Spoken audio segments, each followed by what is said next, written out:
ကျွန်တော်ဒီစားကိုမရခင်တော့ဈေးကြီးမယ်လို့ထင်တာအခုဒီတဝိုင်းလုံးမှာ4000ကျော်ပဲရှိတယ်ခင်းပွဲဆိုလို့ရှိရင်1000ကျော်လေးကနေစပြည့်ရှိရဲအဲ့ထက်ပို့ပြီးတော့မိုက်တာအဲ့လိုမျိုး show တွေကိုယ့်ရဲ့စပွဲပေါ်မှာသေချလုပ်ပြတာအဲ့တော့ဘယ်ဆိုင်လဲဆိုတော့ဗီဒီယိုစောင့်ဆက်ကြည့်လိုက်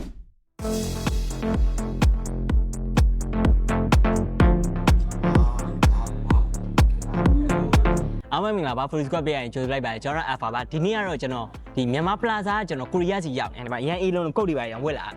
ဒါဒီစားလုံးဝကိုရီးယား vibe အပြည့်နဲ့ကျွန်တော်ဒီကိုရီးယားကျွန်တော်ဒီ street food ဆိုင်တွေမှာစားလို့ပုံစံမျိုးနဲ့ဟိုဒီမှာကိုရီးယားရတာဆက်နဲ့ရကိုရီးယားရတာစစ်တော့ပူကြမလို့ဒီဆိုင်ပိုင်ရှင်ကကိုရီးယားသူအကြိုက်တွေပဲလုပ်တာကျွန်တော်ပထမဆုံးဒီနေ့စားမှာဒီမှာ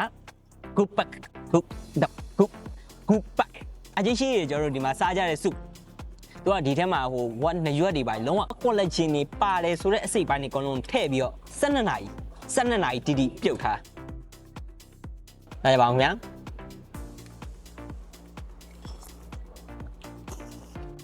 အသားရဲ့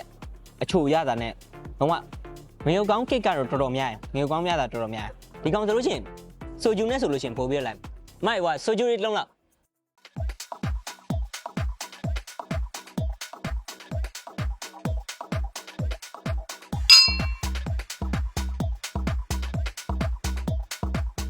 ကောင်အကေကိုကနည်းနည်းမှုံမွေးလေးစားခြင်းနဲ့ဆိုရင်ဒါလေးထက်ထဲအေးကိုကဆက်ကြိုက်တယ်ဆိုလို့ရှိရင်ဒီမှာငရုတ်စီလည်းရှိရငရုတ်သီးထည့်ပြီးရစားလိုက်ရတယ်ဒီကောင်တော့အငံသူကပစုံနဲ့သူကအငံချုံငံရတာလေးရအောင်လုပ်ပေးတာအဲ့နှစ်လေးတွဲပြီးစားကြည့်မယ်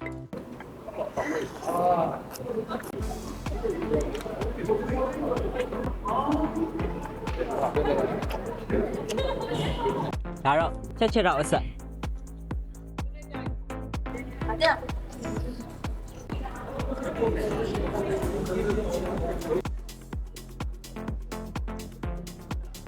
โอ้ကောင်းလိုက်တာချက်တော့ကိုမအဆက်ကိုမကိုရီးယားစတိုင်ဆိုချိုးဆက်ရတာနေနဲ့အသားဆိုတာလေးဤနေတာ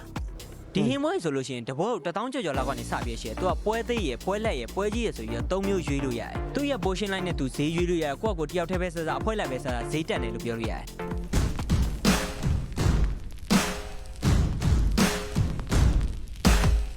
ဒါတော့ဟိုနယ်ပို့ချရဲ့နာမည်ကြီးရဲ့သူကအကင်နေပေါ့နော်သူ့ရဲ့ဈေးနှုန်းနေရဆိုလို့ရှိရင်အသား160 gram 2000ကျော်2000ဝန်းကျင်လောက်မှရှိတယ်သူကဒါမဲ့လေတန်တယ်လို့ပြောရတယ်ဘာလို့တန်လဲဆိုလို့ရှိရင်သူတို့ဒီမှာသုံးထားတဲ့အသားတွေအကုန်လုံးလုံးဝ premium cut လုံးဝ quality အမြင့်အသားတွေကိုပဲသုံးထားပေးရဆိုပြောလို့ရှိရင်စားပြော်ရပေါ့နော်ဒါကတော့ workout အသားရည်အတွက်ကောင်းတယ်ဒီ collagen ဓာတ်တွေအများကြီးပါတယ်ပေါ့နော်ခုနကကျွန်တော်တောက်သွားတဲ့ဒီဝက်သားဟင်းကျိုမှာဆိုလို့ရှိရင်လည်းသူက collagen တွေအများကြီးပါတယ်ဒီနေ့စားသမျှအကုန်လုံး collagen ဘုံနေပြီပဲဒါစားဖို့လို့ရှိရင်တော့ရန်နေနုပြိုပုံတော့တော့မီးသွင်းနဲ့กินထားပြီးတော့မီးသွင်းနဲ့တင်းတင်းလေးနဲ့ပြောလို့ရှိရင်အိမ်တထုပ်နဲ့စားရတာ share ပဲအသားတွေမှာလို့ရှိရင်ဘာလို့ပြောလို့ရှိရင် side dish ပါတာ9မျိုးရဲလုံးမဟုတ်9မျိုးထိထည့်ပြီးတာဒီမှာဒီဥစ္စာတွေအကုန်လုံးကဒါအသားမှာလို့ရှိရင် free ကျက်တလား free flow တောင်းပြီးလို့ရတယ်ဒါကတော့ what ပါတာဒီကောင်လေးတို့စားကြည့်တာအီးလေးနဲ့ပါစက်ထဲမှာကိုပျော်သွားဟိုးမိုင်းလိုက်တာမြန်မာလူကြီးမဟုတ်တယ်ကိုရီးယားလူကြီးတတ်မဲ့မကောလီကင်ချီလေးနဲ့စားပါမယ်တခြားဆိုင်တွေမှာတွေ့ရခဲ့ဘီရူပစ်ကပါ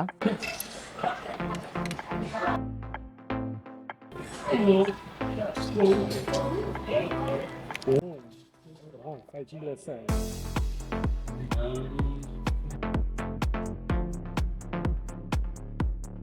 ဒါတော့ခြာတိုးတုံချမ်းလို့ခေါ်တယ်သူကတော့အမဲသားစွပ်ပြုတ်ပေါ့ဒါပေမဲ့ तू ကကျွန်တော်လဲခုနအစရန်ကြည့်တော့ကင်ချီဆုပ်လို့ထင်တာဒါပေမဲ့ကင်ချီဆုပ်မဟုတ် तू ကင်ချီမပါဘူးဒီအမဲသားအောင်မှာအဆက်ရတာလေးနဲ့ပဲပိစက်တွေပိုင်းနဲ့ထည့်ပြီးပြုတ်ထား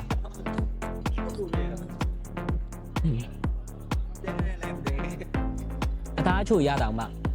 ဆက်ရတာခပ်ပြင်းပြင်းလေးသွားတာဒီမျိုးအကင်တွေပိုင်းနဲ့အီရယ်ဆိုလို့ရှိရင်ဒီကောင်လေးနဲ့ပြန်ဖြေလို့ရတယ်ပေါ့တော့ပဲဒီမှာတော့ဒါကျွန်တော်နောက်ဆုံးမိတ်စားမှာပေါ့နော်ဒီနေ့ဆိုင်းနဲ့စားကျင်တိုင်းများလို့ဒီကတဆိုင်လုံးမီညိုကြီးကုန်ပြီလားတော့မသိဒီဥစ္စာတော့ဒါတော့ကျွန်တော်ဒီနေ့စိတ်ဝင်စားဆုံးနေမှာပါစွန်ဒေးတော့ဝက်သွေးနဲ့သူကအထဲမှာပဲကြဆန်နေနဲ့ဒါ sausage လုပ်ထားတာအဲ့ဒါမှဝက်အသေးတွေလည်းပါတယ်ဒီမှာဝက်သုံးသက်သားပါတယ်နှစ်ရွက်တွေလည်းပါတယ်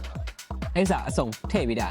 ဒီကောင်ဆိုလို့ရှိရင်လည်းဒီလိုအစုံပါတာပေါ့နော်ပြောလို့ရှိရင်ဒီကောင်ကကြော်ရလည်းမဟုတ်ပြုတ်ထားတယ်မဟုတ်ပေါင်းလာတာအဲ့ဒါတပွဲကို2000ခွဲဒါတော့သူတို့ရဲ့ပစုံနဲ့လောက်ထားရဆိုတော့ sauce လေးနဲ့အရင်ကြီးကြည့်အောင် တော့ဝတ်သွေးနဲ့လောက်ထားဆိုဒီတချို့အတန်း sensitive ဖြစ်တဲ့သူရတာ sensitive ဖြစ်တဲ့သူတော်တော်နည်းနည်းလေး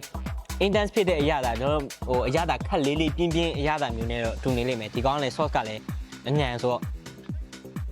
ဒီကောင်းလေးဒါတော့ငယ်သီးမှုန်နဲ့စားကြတယ်ဒါရမ်းပို့လိုက်တယ်ဒီဆိုင်မှာပဲရတယ်ကိုရီးယားလာတဲ့ဘုံဘုံအေးဒါ fish အရာလားဒီကောင်းလေးဆိုလို့ရှိရင်ကိုရီးယား import အေးပေါ့နော်ဒါတခြားဆိုင်တွေမှာတုံတုံရှိကောင်းရှိလိမ့်မယ်ဒါပေမဲ့တော်တော်လေးရှားတဲ့တဲမှာတော့ပါတယ်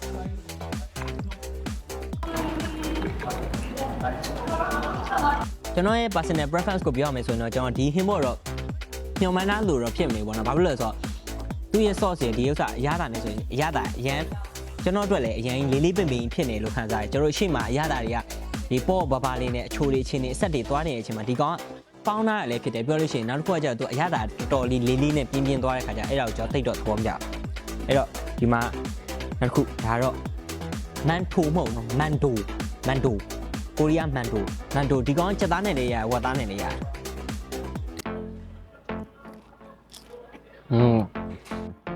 ဒီကောင်တော့ပုတ်ကြီးနဲ့တွဲစားကြည့်အောင်ဟုတ်နေနေ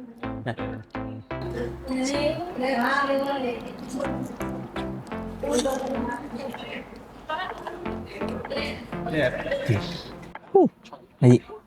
မြင်တန်းလန်းနဲ့ဖူးလိုက်တာ